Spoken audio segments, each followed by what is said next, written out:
Want to stop juggling spreadsheets, calendars, and a dozen apps just to run your rentals?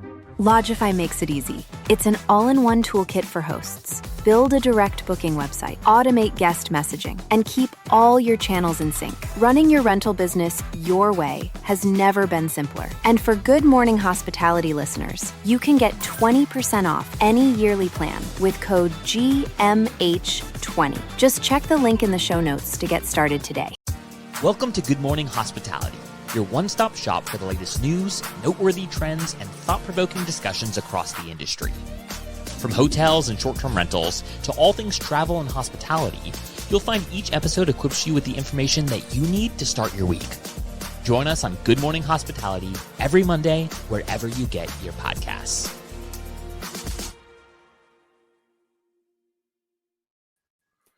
Good morning. Happy Monday. Pre-record Monday. We are Yes. pre-recording today because lots of travel for all three of us next week. And only one of us is going to Verma. Jamie, you excited? So excited. Two favorite things, Verma and Vegas. Is that sarcasm? Yeah. Do I detect? A little bit. I'm not a big Vegas fan, but am excited to see all my favorite vendors and vacation rental managers. Beautiful. Yeah. Beautiful. Yeah, I am a little jealous. This is my first year, I think, in 8 years that I haven't gone to Verma. So I have a little bit of FOMO for sure. Yeah, it's always good to see everybody, but I'm not too worried about missing out on Vegas this year. Vegas is fun Vegas is in your tough. early and mid 20s, but in your mid to late 30s, it's not so much. I like to go to bed early, and Vegas is not that town. I will be off on an anniversary trip to the W in Punta Cana. My first all-inclusive. I don't know. Have you guys ever done one before? When I was a senior in high school in Cancun. Okay. Well, I'm excited to not make any decisions and not leave property and not break out the credit card, hopefully, for as long as No, that's on the possible. way out. So it's on the way out. I get it, but I'll report back and see how it is. It's a brand new resort, so it could go either way, but excited for a little vacation. That's awesome. Jamie will be in Vegas, just breathing Brandy, that fresh casino air. Brandy's still in Boston. Currently, I'm actually in New York, but I'm just all over the place, zipping around. I'll be en route to Boston.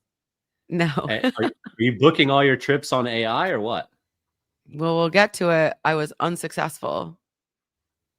Okay. So you were in New York for anything special? My birthday. Heyo, happy birthday, Brandy. Yeah. Thank Happy you. birthday. Yeah, it was. Well, now, I mean, it happened yesterday.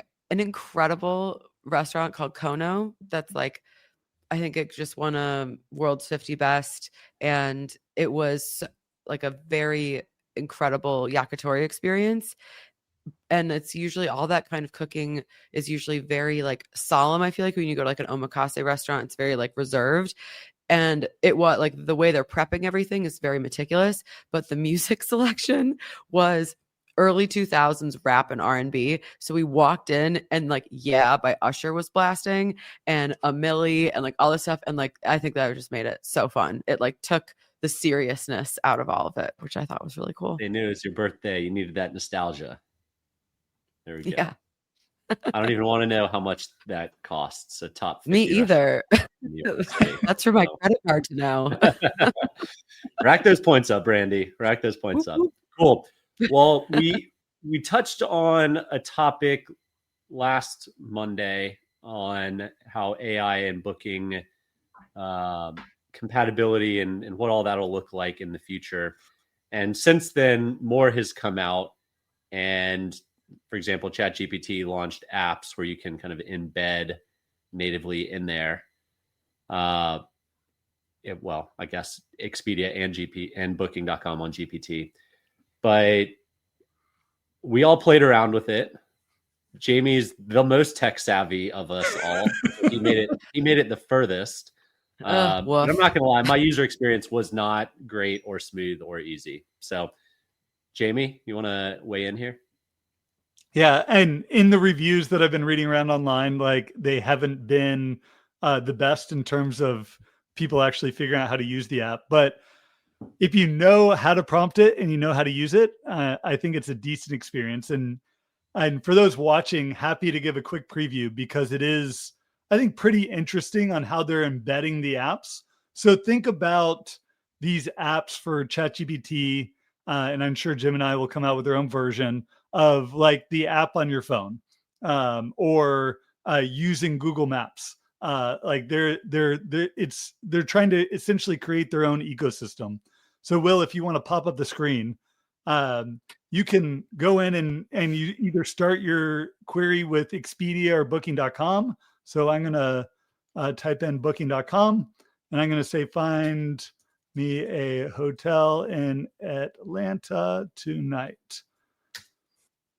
And it's going to key up the booking.com app and that it has sort of access to.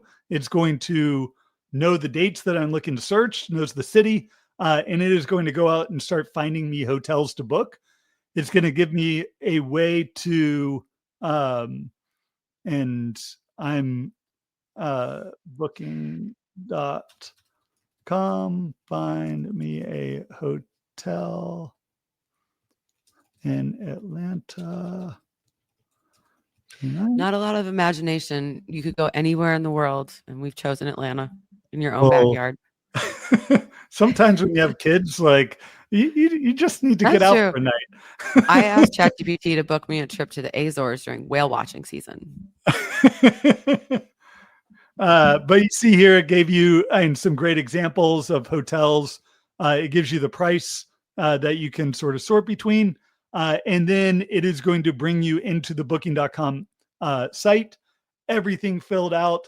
I'm already logged in because when I first did it, it asked me to log in. Now it sort of has connected me through so it knows all my preferences. It knows everything about me, whether I'm a Genius member, whether I get discounts, and can bring all that in. And we go through, it's got the right dates. It's got that it's just me. Sorry, Alex, my wife, she can't come. And I can brutal. You're escaping the kids. Yeah. And you can prompt it further, like actually make it a hotel for 4. I'm bringing the kids and need a pool. And so it is going to leverage amenities. It's going to bring all these things in. And with Expedia, and it leverages the entire ecosystem. So you can search for vacation rentals. Similarly with booking.com. And so now I'm staying in the country and in suites by the hotel. Couldn't be more beautiful. So why not just go to booking.com? If you're going to be typing booking.com into the search bar of GPT, why not just type it in and go directly to the site? So this is where we think about, like, where do most travel inspiration start right now? Where does travel search start? It starts on Google, right? It doesn't start on Expedia. It doesn't start on Booking. Like the gateway to the internet is Google. And ChatGPT, Jim and I are betting that the new gateway to the internet is going to be their app. It's going to be their ecosystem, and that the OTAs need to have their apps embedded into that new ecosystem. So just like on Google Maps, where if you search for a hotel, you're going to see the OTA options and you're going to be directed to book through them. And just like when you use Google Flights, you're given all the options and you can book through Delta. Like, they are betting on these new, and like you think about, if you're just going to use your smart speaker, like that booking, and it's now going to come through ChatGPT. It's going to tee up the booking.com API to find what's available and make that booking through it. So again, like, why not just go directly to the booking app, the booking website, the booking URL? And absolutely, you could do that. And the people that are going to book direct know that they want to book through booking.com. They're going to do that. But what we know is that, and how does Booking, Expedia, TripAdvisor, all these companies sort of generate the majority of their traffic? They're paying for that traffic through Google. So you better believe that Booking, Expedia are going to be paying to be the app of choice. Because if you just start searching for a hotel now on ChatGPT, it's going to start prompting you. Like, do you want to use Expedia? Do you want to use Booking? And I suspect over time, like these prompts of, do you want to use these specific apps within the ChatGPT ecosystem? That is going to be a paid type of experience that those app providers can and sort of pay up to be the suggested option. Yeah. So back to the Google example, on Google Maps, you still, when you select a hotel, you get the option to book on Expedia, on Booking, on blah, blah, blah. You typically usually get the ability to book direct as well. You get the direct link. Mm-hmm. Is your prediction that the LLMs will get rid of all the ability to book direct because the book direct folks are not paying them enough money in ads or not doing a rev share B2B? Is the book direct movement over? Give us a crazy statement. Oh, I love this. Yes, clip it. Let's hear your take. So this is where I think the personalization that ChatGPT offers is going to be critical. So like, Michael, you're a Delta guy. What do you have a preference on hotels? No. Hotel brand? You're agnostic. You just want the cheapest price. Location, quality, matrix. But your preference could be, I only want direct booking options. Like what? Who's going to select that? No, but so ChatGPT is going to know you. And it's going, and I think of it as like, what is everything that and ChatGPT could know, like my executive assistant. So everyone think of this as your own personal executive assistant.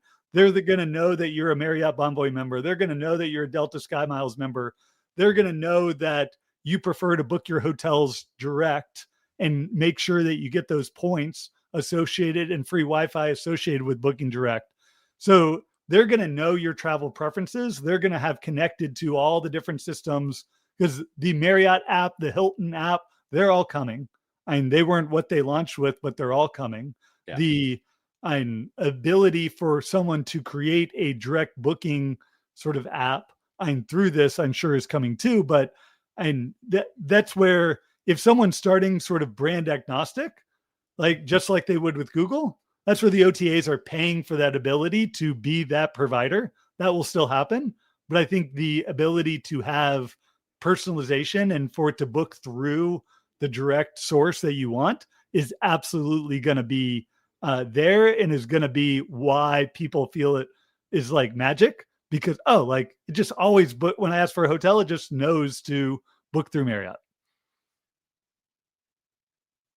Yeah, I just think that after, like in our bubble, we know that we want to book direct on the site, or that we're the Marriott Bonvoy customer. But when this is like, applicable to everyone that's booking, who are agnostic, that don't have these preferences, I feel like it is going to be almost impossible to compete with booking.com and Expedia to appear, if it is just someone doing their educational, first cursory glance, where they don't have a preference to book with Marriott or to book with Hilton. So, and it's like, what is the next level up of, like, it's basically like Google paid ads on steroids. Like, how do you get yourself to the top of that search page? Yeah, no. And that's where, like, I think we'd probably have a clip like a year ago of like everyone freaking out about the OTAs getting disintermediated by ChatGPT. And it's like, no, like now they have money. They're going to go where the money says. And the OTAs are absolutely willing to pay to make sure the bookings are getting made through them. Yeah. Back to the individual apps, right? So you're going to have Marriott's app, the Hilton app, the Expedia, Airbnb booking apps. what about the independent hotels or the independent vacation rental managers? Are they going to have to build their own app, or is there going to be some central source that kind of puts them all together and becomes the direct booking app or the direct booking app enabler? Yeah, and that's where I see some of these like unique loyalty programs popping up that can build their own sort of direct booking apps. Like there needs to be some sort of aggregator probably to sort of bring that. And they're all not going to build their own integrations in with ChatGPT. So whether it's Journey, whether it's leading hotels of the world, some of these more boutique sort of booking or loyalty engines, I think could absolutely have a play here and to provide more bespoke booking engines. And it will be a booking engine, because ultimately right now when I did my GPT search, I used Expedia as my example, and I said, I'm ready to book, let me book. And it said, okay, great. You have to leave and go to Expedia for 2 minutes and then you can come back. Like eventually it's going to be native to the search bar, right? Or do you think it's always going to be click and deliver? Yeah, I think there's going to be more that happens like in that view, but I think ultimately all those bookings are going to happen and direct through channel. And yeah, they can probably bring more and more into the visual, but ultimately, like whether it's taking you to the booking.com app or taking you to the website, like it's all happening through the same engine with the same commission structure. Interesting. Yeah, I feel it's going to be really interesting for the whole booking flow, like how you're going through it. And as a person that is like, as people get more comfortable with this, I think the fighting for attention is really going to be interesting, like in your LLM. And also it probably depends on the ones that you're using. We're talking about ChatGPT. What happens if you're using Claude or any of the other ones, like where the preference is going to lie? I think that part it's really interesting and kind of, I don't know. I feel like it's just the next wave of Google search, but a little bit more out of our control. But yeah, it's a Pandora's box right now, right? Yeah. We don't really know where we're going. But go ahead, Brandy. I was going to say, speaking of AI, we have the AI in the PMS ecosystem we're now here, and Boom raised recently. Congratulations, 2.7 million. No small check size. And I had done a demo with them a couple of years ago, just to like play around and see. And I think that it makes sense, but I feel like everyone's getting into the AI space in the PMS ecosystem. So curious to hear your thoughts. Yeah, raising north of $12 million is a monster kind of first round announcement. So traction has to be good. The initial customer feedback has to be good. And I do think the ability to adapt to where and how fast technology has moved over the past 3 years is not going to benefit the incumbents as much as it's going to benefit the newer style companies. And so we'll see how quickly some of the incumbents can adapt. They certainly have cash flow and dev teams to be able to do so. But the wave of AI getting into all aspects of our business is quickly upon us. Oh my God. The thought though of like, here's the thing, even if it's a great product, convincing people to migrate from a PMS, it better be really tight. Well, not everyone does it trauma. every single year, Brandy. So yeah. Chaotic energy. And that's where I think it's super interesting with the Boom model versus maybe some of the other larger PMSs that are leveraging AI. So, and Boom with its sort of an ecosystem of they're essentially building everything and use and become a Boom user, Boom property manager, and they're going to provide you end-to-end AI integrated into everything, as opposed to, let's say you're using Hostaway or Guesty, and or Logify or Uplisting or a lot of the others, like where they partner with all these companies that are going to take AI and do certain aspects, whether it's guest messaging, whether it's task automation, and work within your existing PMS, and you get access to this entire new ecosystem of all. And it feels like every day there's another AI guest messaging app or AI task automation app or AI revenue management app that is going to bring AI into some aspect of your business versus Boom, which is building it all themselves and are going to integrate it all together. And clearly they've got some traction and with being able to raise that much money. I think it's also interesting they're pushing into other aspects of property management. So long-term rentals, more and broader into the real estate space of saying, okay, if we build this for short-term rentals, we can build it and for this larger ecosystem, which and maybe has a much larger TAM than our addressable market than just vacation rentals. Yeah. So congrats to Boom and the team there. Following up on a topic from our last show was the government shutdown and its effects on travel. As we said at the top of the show, we pre-recorded this, so we're doing this on Friday morning. We don't have the full weekend stats, but the TSA throughput over the past 7 days is actually up year over year from last year. So we're not seeing much of a decline on TSA. I've been kind of tracking wait times and wait lines just out of curiosity out of Atlanta. Not really anything different there yet, but we are kind of reaching that 2-week pay cycle soon. And also all of us have flights to very different destinations this coming week. So let's see if we can all make it through those travel cycles. We will report back, but a lot of the industry is going to be traveling this week. So from all parts of the country and all parts of the world, really. So it'll be really fascinating to see how this percolates through. And then, Jamie, any other data on what travels looked like? Yeah. So, and Delta did report earnings. I thought it was super interesting, sort of how they sort of categorize the country and what's doing well versus not well, and just to sort of and take it back to the broader themes we were talking about. Like and if you remember back to March, they were the first one to sort of hit the warning bell that like, okay, like things aren't looking good. There's clearly a pullback heading into the summer. And people weren't booking as far ahead in advance as they were. They were seeing real weakness in the main cabin and continued strength in the premium cabin. And then you sort of fast forward now, they're reporting on what happened this summer. And essentially they said like leading up was weak, but then you sort of hit July and things started doing really well. They're reporting on and expectations for Q4 up 2 to 4%. So that's and where they were calling for, and it could be declines up 2 to 4% is pretty positive guidance.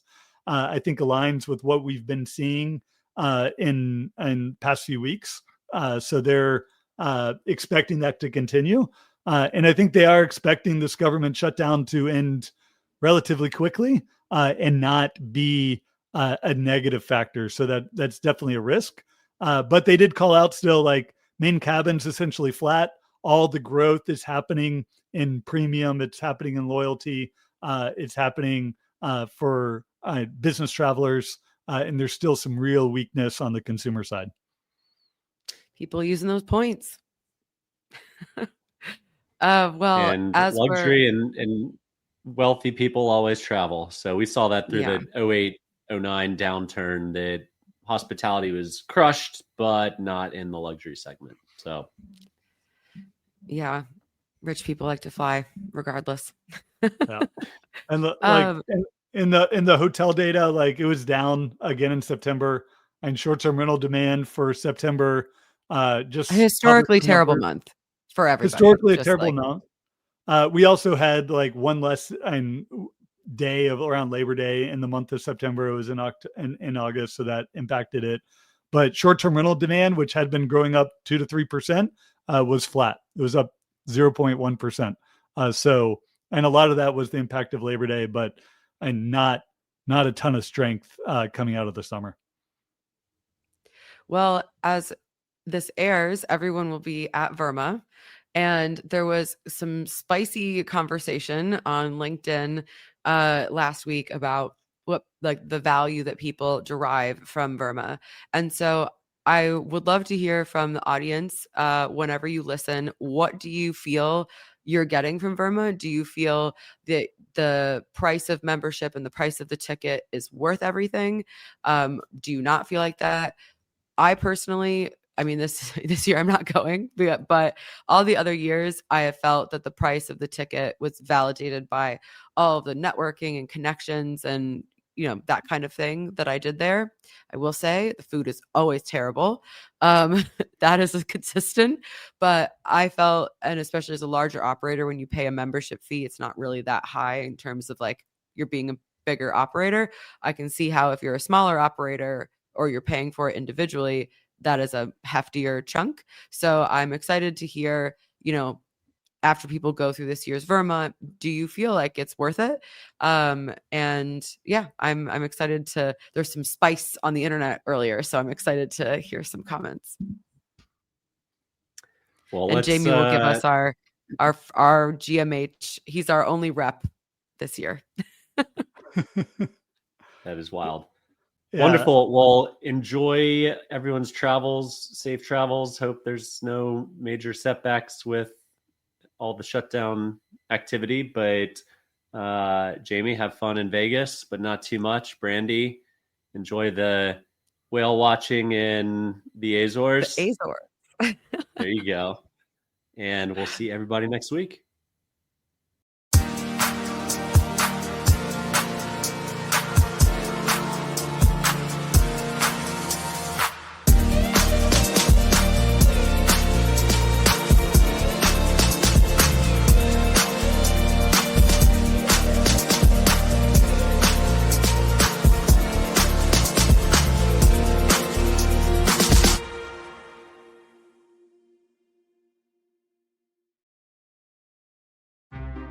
Want to stop juggling spreadsheets, calendars, and a dozen apps just to run your rentals?